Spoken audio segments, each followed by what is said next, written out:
Olá, pessoal, tudo bom? Ei, gente, o YouTube tava com problema, tá? Mas aí, de toda forma, a gente vai começar a ver por aqui a nossa matéria, viu?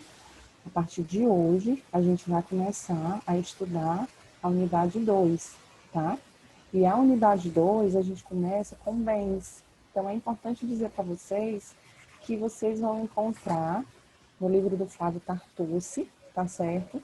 Do artigo da página, na verdade, 307 a 334, tá bom? Dê uma olhadinha, por quê? Porque a bens é um assunto muito complexo, tá certo? E, de toda forma, você lendo a doutrina, né, é uma maneira que você tem a mais de adquirir, de agregar conhecimento ao assunto, porque ele é complexo, tá certo? A doutrina, ela há uma divergência muitas vezes, né, do que são bens, tá? Mas, de toda forma, vocês também vão ver lá nos artigos, deixa eu ver aqui, 79 a 103 do Código Civil, tá certo? Então, turma, eu coloquei esses desenhos aí para a gente falar dos bens, porque de modo geral, bens remete ao quê? Ao patrimônio, né? Ao nosso patrimônio, aquele que a gente trabalha, que a gente luta, né, para conquistar e automaticamente, né, quando eu falo, né, dos bens aqui, eu coloquei inclusive esse desenho de um cachorro, tá? Porque hoje já existem decisões favoráveis à guarda e o compartilhamento de animais, tá certo? Coloquei também esse desenho de um casal separando, né? Que às vezes a gente vê as pessoas dizendo assim, meus bens e meu bem. Quando casa, né, é meu bem. Depois que separa, é meus bens, né? E essa brincadeira nada mais do que remete à pura verdade, né? E a gente sabe que, infelizmente, quando há o divórcio de um casal, o patrimônio ele também é dilapidado, ele é dividido entre aqueles que têm direito, a depender do regime de casamento que foi definido logo quando foi feito o registro no cartório, tá certo? Então, assim, a gente vai começar a ver os bens e a sua classificação, como eu disse, é do artigo 79 a 103 do Código Civil. Depois vocês dão uma lida com calma, tá? Sugiro que quando forem fazer a leitura, leiam o código juntamente com a doutrina, tá certo? Porque se você abre o código e faz a leitura, a gente vê, não sei se vocês observam essa semelhança, né? O Código Civil é muito parecido com o Código Penal em termos de doutrina. Se você lê a letra da lei propriamente dita, ela não lhe traz muita informação, né? Uma informação mais precisa, mais aprofundada. Já olhando a doutrina, né, fazendo esse acompanhamento dos dois, é muito mais fácil, tá certo? Eu trouxe aqui um conceito de bens, né, que o Carlos Alberto Gonçalves passa para a gente, que bens são coisas materiais ou concretas, úteis aos homens e de expressão econômica suscetível de apropriação, tá? Então, assim, para o direito, a gente sabe que o que interessa é aquilo que pode ter um valor jurídico, tá certo? É, na verdade, né, algo que possa ser estimado pecuniariamente, né? Então, significa dizer que é algo que eu possa comprar, que possa ter um valor e que automaticamente possa esse patrimônio ser discutido judicialmente, tá certo? Então, aqui a gente fala de todo e qualquer tipo de bens. Só que é interessante falar para vocês que quando se fala de bens, né, remete-se a coisas. Vocês ainda no direito vão estudar o direito das coisas, tá certo? E o que são essas coisas e o que é esses bens, né? Na verdade, eles não são sinônimos. São duas coisas completamente diferentes, tá certo? Então, olha lá. Bens, né, como o Carlos Roberto Gonçalves traz para a gente, são coisas materiais ou concretas, né, úteis ao homem e de expressão econômica, suscetíveis de apropriação, aquilo que você pode comprar, né, assim? Já coisas refere-se a tudo aquilo que existe na natureza. Existe na natureza, mas de toda forma, exceto o ser humano. O ser humano ele não é tido como coisa, tá bom? O Código Civil disciplina o direito das coisas no artigo 1196 a 1510, tá?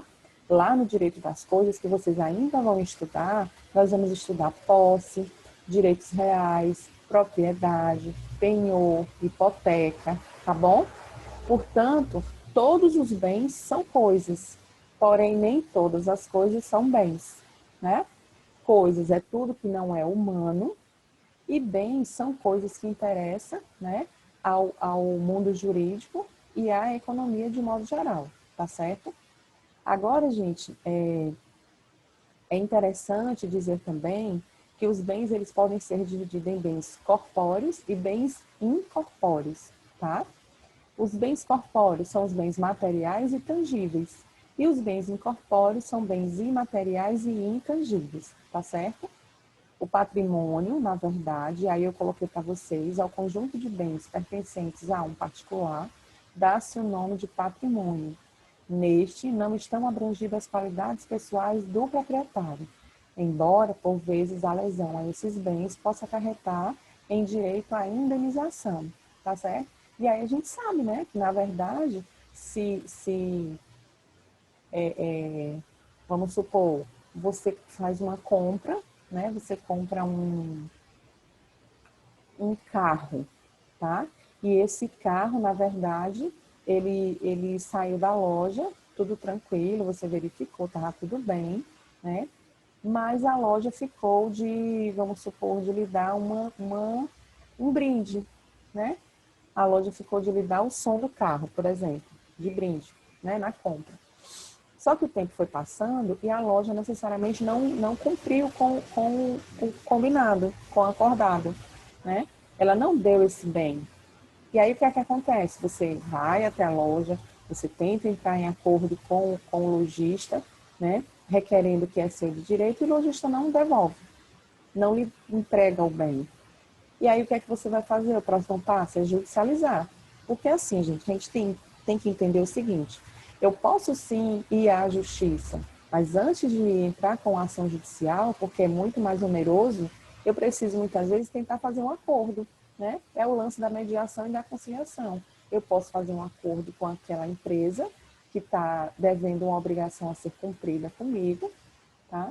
E necessariamente, se essa obrigação não é cumprida, né, o que é que eu vou fazer? Eu vou judicializar. Judicializando é passível, inclusive, de indenização. Então, é um bem, aquele carro é um bem seu, né, faz parte do seu patrimônio e, na verdade, o que foi que aconteceu? Por a empresa não cumprir o acordado, você se dirigiu até a justiça, exigindo que necessariamente fosse cumprido o que foi acordado entre as partes. Não é assim? Viu? Então, olha lá. A Constituição de 88 assegurou de forma expressa a dignidade da pessoa humana como principal valor a ser respeitado na elaboração e interpretação das normas, assegurando assim que o indivíduo tenha o mínimo existencial e meios de viver dignamente. Vamos? Quando eu falo aqui de teoria do patrimônio mínimo, é uma teoria que está adstrita aos bens de toda e qualquer pessoa, tá?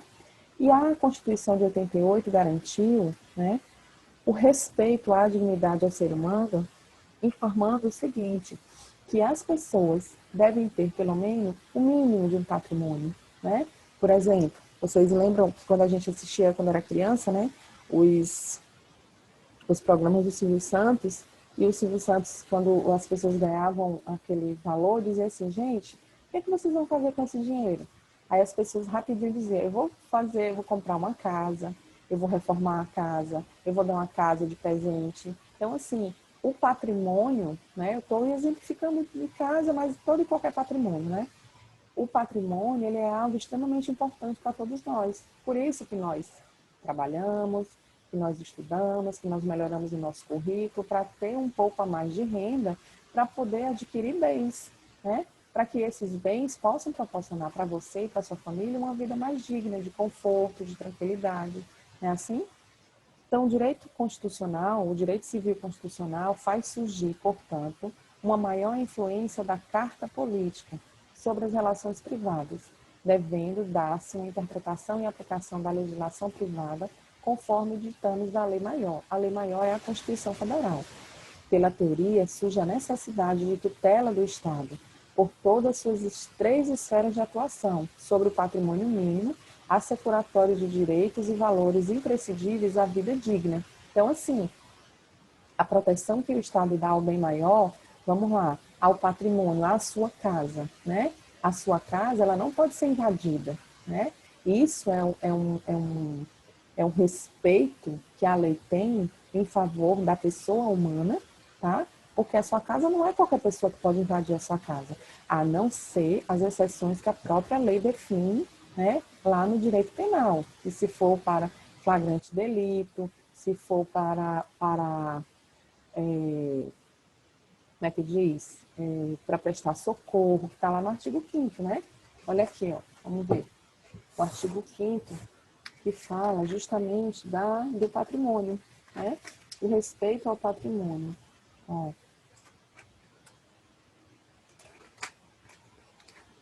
aqui, ó. Artigo 5º, inciso 11.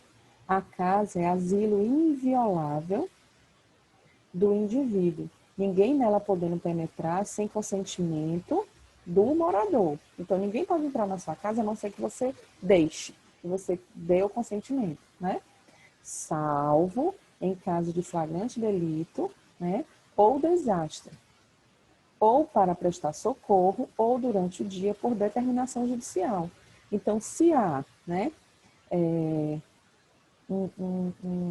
uma ordem judicial para que essa pessoa, o oficial, possa adentrar na sua casa, né? E aí você vai abrir a porta. E caso contrário, o que é que ele diz aqui? Em desastre, para prestar socorro, tá? Então, existe o que? As exceções, né? Assim, deixa eu ver aqui outra coisa que fala sobre a casa, né?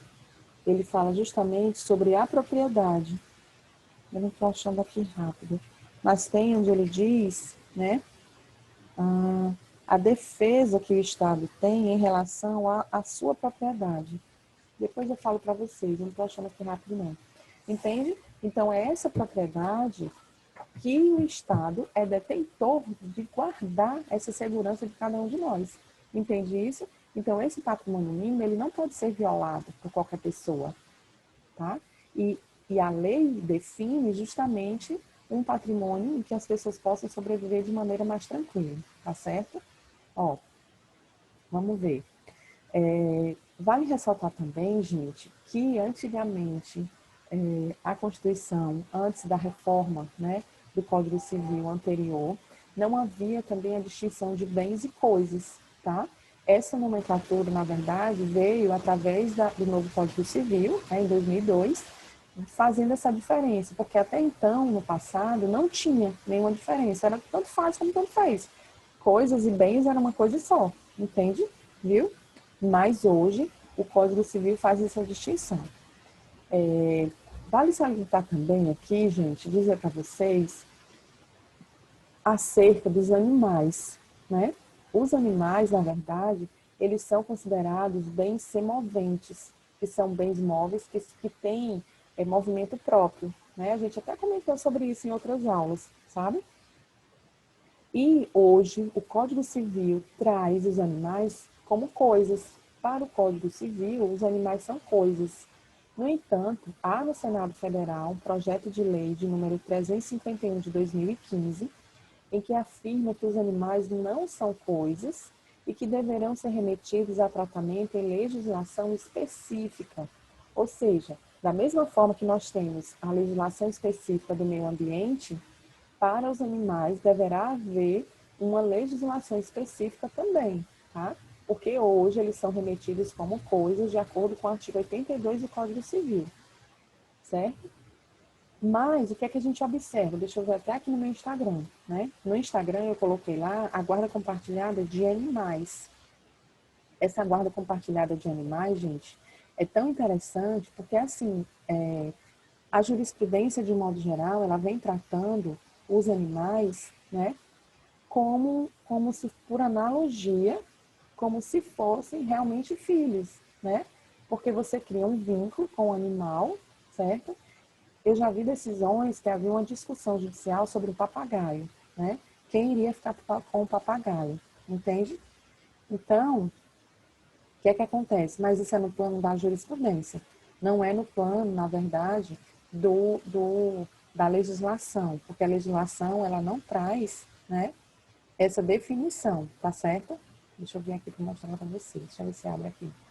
Ó, no plano da jurisprudência já temos diversas decisões em ações de divórcio. As mesmas regras previstas para a guarda de filhos, por analogia, para os animais de estimação, vislumbrando a tese da plena humanização animal. Então, assim, a jurisprudência, de modo geral, porque aí a gente sabe que quando não está na lei, né, os juízes eles podem dar, né, essa decisão final. Tipo, por analogia, eles estão entendendo que há um sentimento envolvido entre as pessoas e os animais, né? Então, há decisão já em que, na verdade, as pessoas foram discutir judicialmente para que ficasse definido, né, quem iria ficar na guarda do animal. Deixa a internet abrir aqui, que hoje está uma benção, que eu passo para vocês. Então, vamos lá. A classificação dos bens. Os bens eles podem ser considerados em bens considerados em si mesmo, bens reciprocamente considerados e bens públicos. Essa divisão inicial, ela se subdivide em outras, tá? A primeira classificação dos bens considerados em si mesmo apresenta ainda subclassificações. Então, normalmente, os bens são assim, tem a classificação geral e tem a subclassificação. Nessa primeira classificação dos bens considerados em si mesmo, nós temos a classificação dos bens móveis e imóveis, dos bens fungíveis e consumíveis, dos bens divisíveis, dos bens singulares e coletivos, tá? Olha lá. Dos bens imóveis. Imóveis são aqueles que não podem ser transportados de um lugar para o outro sem perder o valor. Eles podem ser imóveis por natureza, imóveis por acessão artificial, imóveis por acessão natural. Entende? Olha como é interessante. Houve a subdivisão, houve a divisão geral, houve a subdivisão, e essa subdivisão ainda vem com outra subdivisão menor, né? Quando a gente fala dos bens imóveis, tá? Então, do ponto de vista estritamente natural, o único bem imóvel que nós temos é o quê? É o terreno, né? São aqueles que não podem ser transportados de um lugar para o outro sem perder o seu valor, certo? Então, haja vista, do ponto de vista estritamente natural, o único bem imóvel é o terreno. Os bens imóveis por natureza, certo? Aqui ele diz, os bens imóveis por natureza, abrangendo o solo e tudo aquilo que a ele é, tá? Bens imóveis por natureza a rigor, somente o solo, com sua superfície e o subsolo. E aí é interessante dizer a vocês que quando, né, há, vamos supor, pessoas, né, que têm um terreno e descobrem que esse terreno existe um poço de petróleo, tá? Na verdade, o que a própria legislação diz é que tudo que for encontrado, né, a nível de petróleo é da União. Então, por mais que você tenha encontrado no seu terreno, né, um poço de petróleo, aquele poço não será seu, será necessariamente para o governo, tá? O governo já é dono. Então, a impressão que dá para a gente, na verdade, é que você nunca é dono da terra, né? E é dono da terra quando você faz o registro do seu imóvel, né? Entretanto, é importante salientar que todos os anos o que é que nós pagamos? O IPTU, que é o Imposto Predial Territorial Urbano. Ou seja, você está pagando pelo terreno. Entende isso? Viu? Então, olha lá. Os imóveis por acessão artificial, que compreendem, tá, tudo que o homem incorpora permanentemente ao solo, certo? Ou seja, são bens, né, os bens imóveis por acessão artificial, tá certo? Se enquadra também na acessão física, acessão industrial, acessão artificial, coisas que o homem incorporou ao solo de forma permanente, cuja remoção gera a sua destruição. Então, essa acessão artificial é justamente o que eu incorporei ao solo, tá? Então, vamos lá, vamos dizer que eu construí uma casa, um edifício, né? Fiz uma plantação de feijão, por exemplo, né? Então, é tudo que eu incorporei ao solo. Então, para isso, ele é considerado bem imóvel, por acessão artificial, tá certo? E os bens imóveis, né, por acessão natural, são as árvores e os frutos pendentes, bem como todos os acessórios ou imóveis por determinação legal. Olha lá. Os bens por acessão natural é tudo que se adere naturalmente ao solo, tá certo? Ou seja, quando eu digo por acessório, eu digo que para ter acessório eu preciso ter o principal, não é assim? Então, como exemplo, vamos supor que eu tenho uma árvore, né? Essa árvore, ela é o principal, ela é o bem principal. E o acessório são os frutos, tá certo? Viu? E os imóveis por determinação legal. Ó, a acessão, né, essa acessão que a gente disse aqui, a acessão artificial e a acessão natural, é o direito do proprietário de acrescer aos seus bens tudo que se incorpora natural ou artificialmente, certo? Um bem acessório, ele surge da sua essência do bem principal. Então, eu só posso ter um bem acessório se eu tenho um bem principal, tá certo? Por exemplo, se eu vou construir uma indústria, né? A indústria é o acessório, o bem principal é o terreno, é o solo, né? Assim, viu? Então, olha lá. Que mais? Deixa eu dizer aqui. Os imóveis por efeitos legais, que é esse último aqui, imóveis por determinação legal. Está lá no artigo 80 do Código Civil. Vamos ver. Abre o Código Civil de vocês e dá uma olhadinha, tá? Toda vida que a gente marcar os artigos, vocês leiam. Ó, consideram-se imóveis, para os efeitos legais, os direitos reais sobre imóveis e as ações que asseguram, e o direito à sucessão aberta, tá? Vamos lá. O direito à sucessão aberta, quando alguém morre, né? A sucessão é justamente isso, é quando você morreu, você agora é chamado de decujus, tá? E a sucessão será aberta para quem? Para os herdeiros, né? O direito à sucessão aberta, quando alguém morre, abre-se a sucessão e o direito à sucessão é um bem imóvel, ainda que os bens deixados pelo decujus, né, sejam todos móveis. Artigo 81 do Código Civil. Sejam bem móveis, né?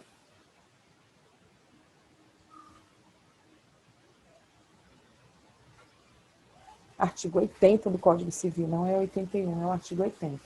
Tá certo, gente? Então, esses são os bens imóveis, né? Que são subdivididos em imóveis por natureza, por acessão artificial e imóveis por acessão natural. Vamos lá. Agora vamos falar sobre os bens móveis. São os bens suscetíveis, tá, de movimento próprio ou de remoção por força alheia, sem alteração da sua substância ou destinação econômico-social. São bens móveis, né, que ele diz aqui no artigo 82. Olha lá, ó, o artigo 82 dos bens móveis. São móveis os bens suscetíveis de movimento próprio ou de remoção por força alheia, sem alteração da substância ou da destinação econômico-social. Então, tudo bem. Os móveis, né, por sua própria natureza, que sem deterioração de sua substância, podem ser transportados de um lugar para o outro, mediante emprego de força alheia. Por exemplo, um livro que eu pego, uma bolsa, tá? Então, esses são, né, bens móveis, tá certo? E aí eu digo, por força, por remoção, por força alheia, ou por movimento próprio. Por movimento próprio, a gente tem o quê? Os semoventes, que são os animais, tá?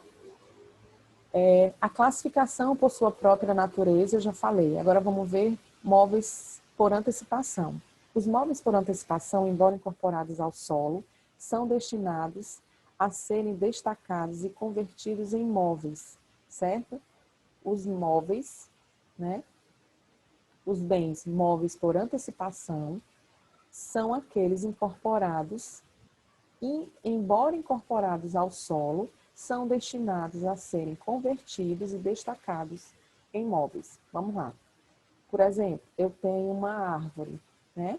Essa árvore ela vai ser destinada ao corte, que vai se converter em lenha, vai se converter no guarda-roupa, vai se converter numa porta.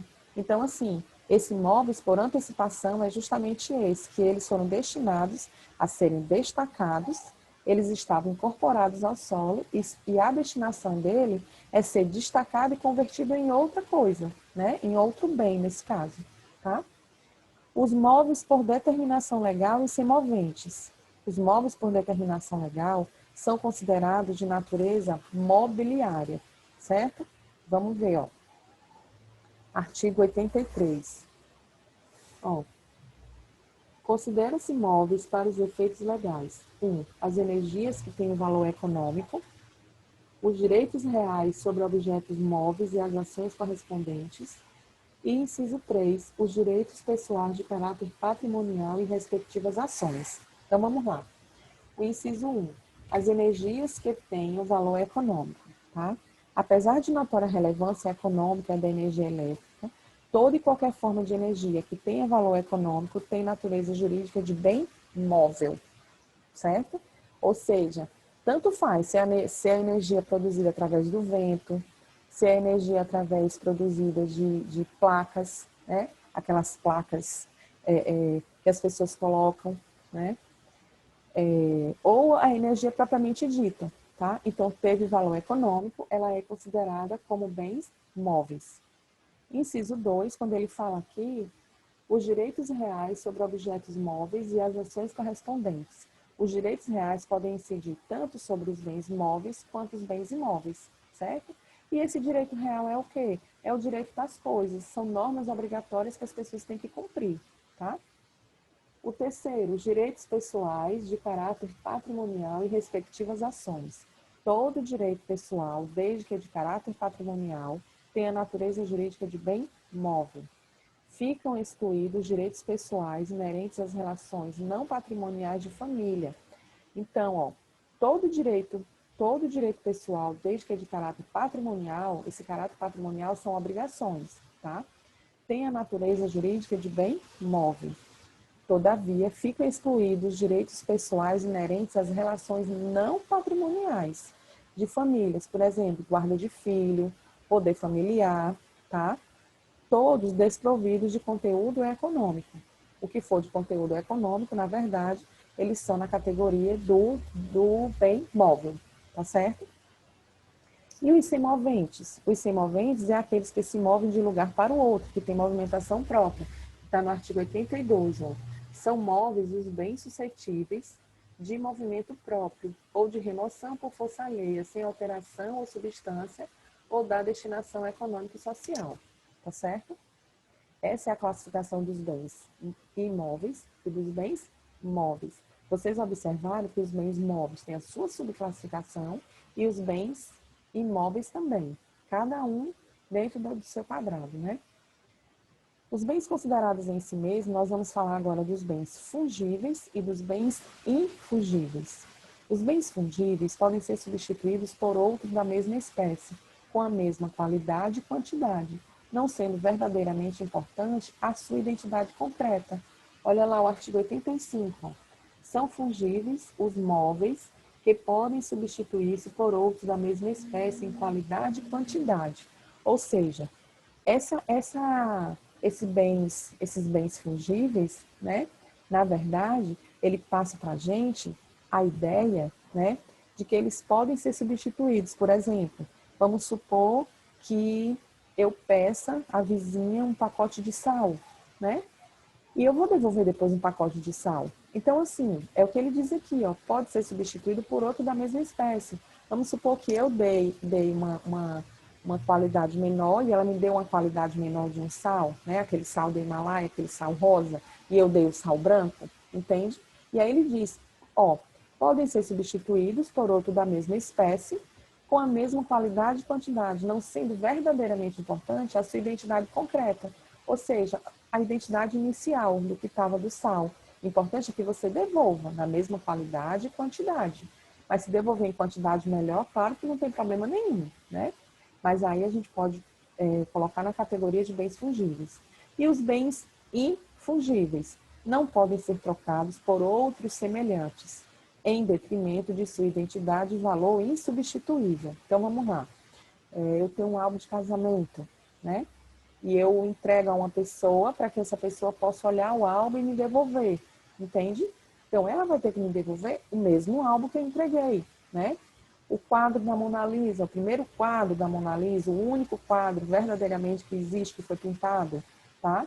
Então, assim, não podem ser trocados por outros semelhantes. Os bens fungíveis podem, tá? Aí ele diz, em detrimento de sua identidade e valor insubstituível. Por quê? Porque não existe algo que possa substituir, entende?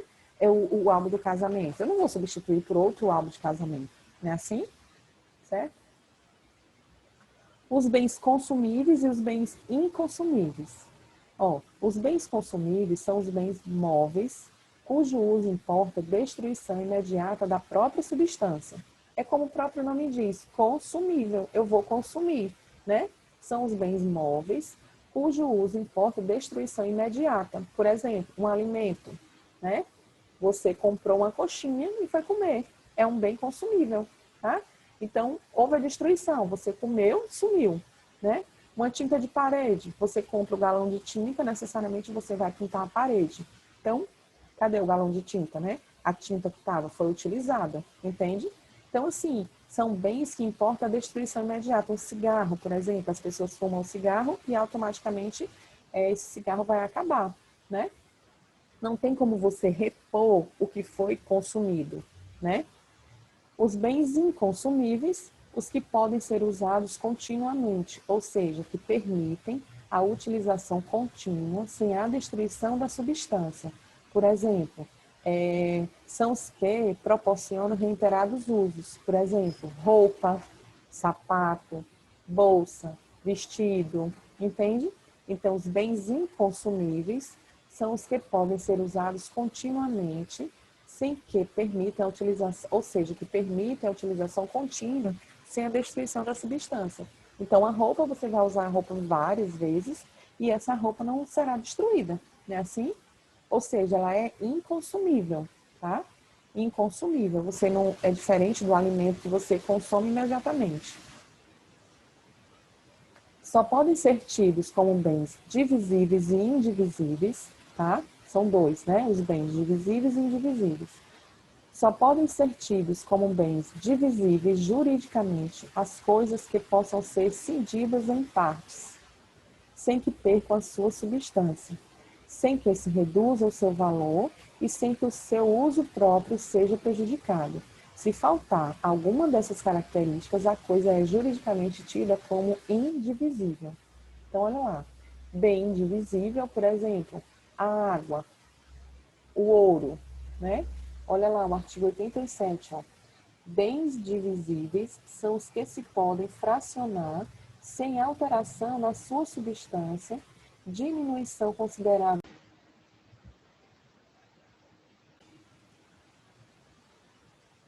Vamos lá, turminha, voltando aqui, né? Porque a internet contribuindo mais uma vez. Então, vamos lá. Olha lá, é o que a gente estava falando. Ó. Os bens, né?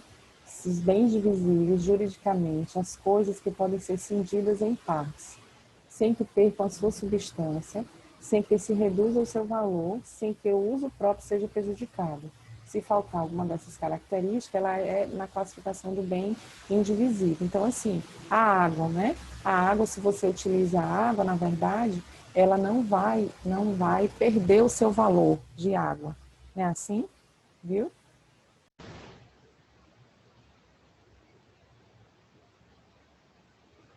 Gente, pelo amor de Deus, a internet está horrível.